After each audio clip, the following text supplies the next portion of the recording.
Mila esker eta egun on guztioi. Udal lege modura aurkeztu zaigun testua, toki erakundeen lege modura onartua izatea da Euskal Herria Bilduren desioa. Eta badakigu hori lortzeko zer hobetu asko dagoela egin beharreko bidean. Orain artean egindakoarekin kritikoak gara. Toki erakundei aurkeztu zaigun testuan eman zaien parte hartzea oso murriztua izan baita. Eta udalek ekarpenak egiteko eskatutako epea ez zaielako eman. Haiek eskatutako epe hori aixe gainditu denean talde parlamentariok zuzenketak aurkezteko prozeduran. Horren ondorioz, konpondu beharreko gabeziak agerikoak direla uste dugu, baina uste dugu akordioarako borondatea baldin badago, geratzen zaigun prozedura horretan egin daitekeela. Eta guk eskua luzatzen dugu hala izan dadin. Eskuartean dugun legea oso garrantzitsua da, etorkizuneko Euskal Herrian toki erakundek duten funtzio garrantzitsua garatzeko lagungarri izan behar duen neurrian. Hori dela eta legeak duen garrantziagatik eta 30 urtetik gora zain egon ostean, behingoz legea izateko aukera dugula lehenetsiz, Euskal Herria Bilduk ez du aurkeztu osotasunerako zuzenketarik eta beraz ez du aurkeztuko edo ez du babestuko aurkeztu dena ere. Eta ez du egingo, esandakoaz gain, bertan defendatzen denarekin bat ez gatozelako. Udal autonomia defenditzen dela esanez, udalak desagerrarazi nahi direlako. Edota lege hau baliatu nahi delako, egun dugun antolaketa instituzionala aldatzeko. Eztabaida hori bestela egin behar denean. Ez ditugu helburu berberak lege honi dagokionez. Hasteko, Euskal Autonomia Erkidegoko toki erakundeen legea, Euskal Herriaren eraikuntzarako beste urrats bat izatea bilatzen dugu.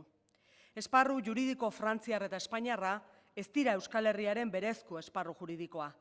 Eta herritarrok beren tokiko demokrazia eredu libre eta demokratikoki erabakitzerik ez dute. Baina egoera guztiz demokratiko hori erdiesten ez dugun bitartean, dagoen esparru juridikoa baliatu behar dugu Euskal Herriaren eraikuntza eta finkapen demokratikoaren eta bere eraldaketa sozialaren zerbitzura jartzeko. Benetako eskumenak dituzten toki erakundeen existentziak ahalbidetzen du administrazio eraginkor eta herritarrengandik hurbilekoa izatea. Eta horregatik, tokiko autonomia babestea eta indartzea funtsezko laguntza da demokraziaren eta boterearen deszentralizazioaren printzipioetan oinarritutako etorkizun bat eraikitzeko.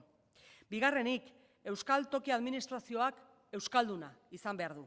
Euskara babestu eta normalizatzea, Euskal Herriaren hizkuntza berezkoa eta komuna denez, lehenik Euskal Botere publikoei dagokien egitekoa da. Euskal Toki Administrazioak erabat euskalduna izan behar du. Eta horrek esan nahi du, euskarak izan behar duela haren lan hizkuntza ohikoa.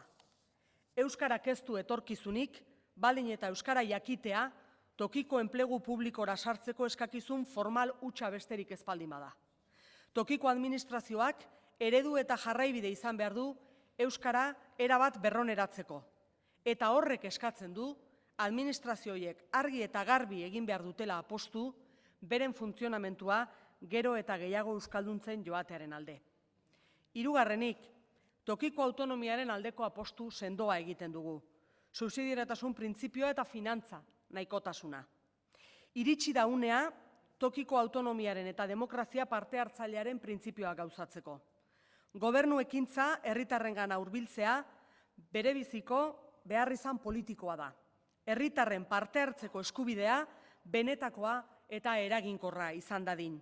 Denon baliabideen eta arazoen administrazioan benetako herri kontrola eta parte hartzea egon dadin. Argiro egin behar du apostu, hurbiltasuneko gobernuaren alde, toki erakundeak politikoki eta finantzieroki indartzearen alde, demokrazia eta herritarren parte hartza indartzeko haien interesen kudeaketan. Printzipio hori benetan bete dadin, finantziazioak ezin du izan tokiko erakundeei autonomia bermatzen dieten eskumenen aitortzaren premisa bat, ondorioa baizik. Eta horregatik aldarrikatzen da ezen euskal instituzioek, kontzertu ekonomikoaren esparruan, bermatuko dutela tokiko finantziazioa udalek emanak dituzten eskumenen heinekoa izango dela, beren tokiko autonomia benetakoa izan dadin. Finantziazio ereduari dagokionez ez dugu ontzat ematen abiapuntu modura orain arteko eskumenak finantziazio nahikoa izan dutenik esatea. Uste dugu ezin dela horrelakorik esan azterketa egin aurretik. Bestetik uste dugu, Euskal Herri eskumenak esleitzen dizkien lege edo foru arauen kasuan, ezin dela baieztatu finantza nahikotasuna bermatzeko baliabideek ezin dutenik gastu handitzea ekarri. Uste dugu hala eskatzen duenean, neurriak hartu beharko direla, eta herri dirubideen Euskal Kontseiluak erakundeentzako beharrezkoak diren baliabideak lortu beharko dituela. Lege honek, herritarrek benetan parte hartzeko eredua defenditu behar duen bezala, oro bat planteatu behar du, tokiko erakundeek eragiten dieten gaietan, legeen tramitazioan, kontzertu ekonomikoan eta abarretan, zuzenean parte hartzea. Ez dago parte hartze hori soilik ordezkaritza elkarteen esku uzterik. Zeren hartara, tokiko erakundeak ikusgarri egin beharrean, alderdikeriazko borrokarako gai bihurtzen baitira, eta ez beraien etorkizunaren benetako sujetu. Ez dugu uste egokia denik, hortaz, eudelen esku uztea toki erakunden ordezkaritza, berari emanez, bai ordezkaritza osoa eta baita monopolioa ere. Euskal Herria Bildutik proposatzen duguna da, toki erakundeak beraiek izan daitezela, beraien ordezkariak izendatuko dituztenak. Bide honetatik lortuko dugu urteetako hutsunea betetzeko urrats esanguratsu bat ematea. Ahalik eta legerik onena eginez, toki erakundeen egoera bideratu eta definitzen urrats sendoak ematea. Baina aldi berean, hauei antolatu eta jarduteko autonomia aitortzea, benetakoa, finantziazio nahikotasuna erdigunean duena, ezin baitu bestela izan. Horren alde egingo dugu Euskal Herria Bildutik, eta berriro diot, gure borondate osoa adierazi nahi dugu, akordioaren bidez hobetu beharrekoak, aipatutako norabidean hobetu nahi dituenarentzat. Eta ez zaigu iruditzen, legea bueltan bidaltzea denik, urte luzetako gabezia edo prozeduran egindako okerrak zuzentzeko bidea. Horregatik egiten dugu osotasuneko zuzenketa honen aurka. Mila esker. Eskerrik asko, Beitialarrangoitia andrea. Zorrilla jauna, zurea da hitza.